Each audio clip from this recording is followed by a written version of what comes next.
আসসালামু আলাইকুম সুপ্রিয় বন্ধুরা, আপনারা সবাই কেমন আছেন? দেশে বিদেশে মানবাধিকার নেতৃবৃন্দ যারা রয়েছেন, কর্মীবৃন্দ রয়েছেন, তৃণমূলে যারা রয়েছেন, যারা অনলাইনে এবং অফলাইনে রয়েছেন, প্রত্যেককে আন্তরিক প্রীতি এবং শুভেচ্ছা জানাচ্ছি। আজকে আমরা হিউম্যান রাইটস সিভিল সোসাইটির কেন্দ্রীয় কার্যালয় ঢাকা আমাদের বিশেষ সংবর্ধনা অনুষ্ঠান, আমাদের আজরা পারভিন আমাদের বিশিষ্ট চিকিৎসক, হোমিও চিকিৎসক এবং মানবাধিকার নেত্রী, তাকে আমরা বিশেষভাবে বরণের ব্যবস্থা করে নিয়েছি। আমাদের হিউম্যান রাইটস পরিবারে আরেকটা উজ্জ্বল নক্ষত্র যোগ হলো। তো ইতিমধ্যে আমরা ব্যাপক করতালি দিয়ে আমরা মিষ্টি মুখ, আজকে মিষ্টি মুখের আয়োজনও হয়েছে। তো সুতরাং আমরা আজকের এই দিনটা বিশেষভাবে স্মরণীয় হয়ে থাকবে। আমাদের মাঝে উপস্থিত আছেন আমাদের মিরপুর পল্লবী গ্রেটার জোনের সংগ্রামী সভাপতি, বিশিষ্ট মানবাধিকার নেতা, সমাজসেবক শরীফুল ইসলাম সাহেব। এছাড়াও আমাদের অন্যান্য মানবাধিকার কর্মীর উপস্থিতিতে আজকে কেন্দ্রীয় কার্যালয় সরগরম।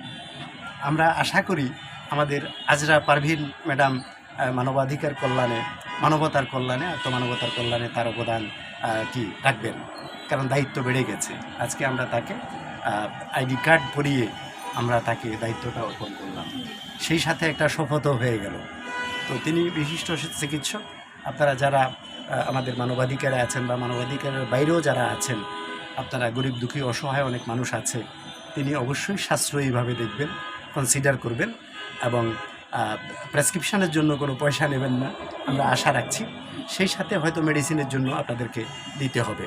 তারপরেও উনি অত্যন্ত আন্তরিক এবং ডাক্তার আজরা পারভিন, তাকে আমরা ধন্যবাদ জানাই। একজন সাদা মনের মানুষ, কারণ একজন ডাক্তার যখন মানুষের সাথে কথা বলে হৃদয় দিয়ে, মন দিয়ে, অর্ধেক চিকিৎসা হয়ে যায়।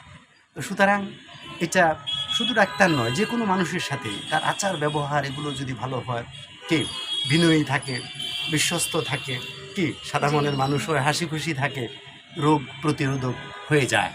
তো সুতরাং চিকিৎসা সেবার জন্য আপনারা ডাক্তার আজরা পারভিন, বিশিষ্ট মানবাধিকার নেত্রী, তার শরণাপন্ন হবেন এবং তিনি আপনাদেরকে অবশ্যই আন্তরিকতার সাথে গ্রহণ করবেন এবং অতিথিও সবাইকে করেছেন। এবং আমাদের বিশিষ্ট মানবাধিকার নেতা যিনি আছেন শরীফুল ইসলাম সাহেব সহ আমাদের মানবাধিকার নেতৃবৃন্দ তার শরণাপন্ন হন। স্বাস্থ্যসেবার অবদানের জন্য আমরা আশা রাখছি, তাকে আমরা সামনের দিকে আমরা সংবর্ধিত করবো আরও বেশি। তো সুতরাং আজকে আমরা যাকে সংবর্ধনা দিলাম তার মুখ থেকে আপনাদেরকে কিছু কথা বলতে শোনাতে চাই, অর্থাৎ শুভেচ্ছা দেবেন। আপনি সবাইকে শুভেচ্ছা দিন, আমাদের যারা মানবাধিকার। আসসালামু আলাইকুম, সবাইকে শুভেচ্ছা জানাচ্ছি। আপনাদের দোয়া রইল যেন সামনে গিয়ে ভালো কিছু করতে পারি, আর এটাই কামনা করছি ইনশাআল্লাহ। আপনাকে অনেক অনেক ধন্যবাদ জানাই। এবং শরীফ সাহেব কিছু বলবেন, শুভেচ্ছা দেবেন? শুভেচ্ছা না স্যার, ঠিক আছে। তাহলে অনেক অনেক ধন্যবাদ জানাই। শুভেচ্ছার পালা, যেহেতু আমাদের দীর্ঘ সময় পার হয়েছে এবং আরও মিটিং আছে আমাদের, সুতরাং আজকের এই পর্বের এখানেই সমাপ্তি করতে চাই। আপনাদের সাথে আবার দেখা হবে অন্য কোনো অনুষ্ঠানে। সে অবধি সবাই সুস্থ থাকুন, সুন্দর থাকুন, যোগাযোগে থাকুন, যোগাযোগে রাখুন। আসসালামু আলাইকুম রহমতুল্লাহি ওয়া বারাকাতুহু।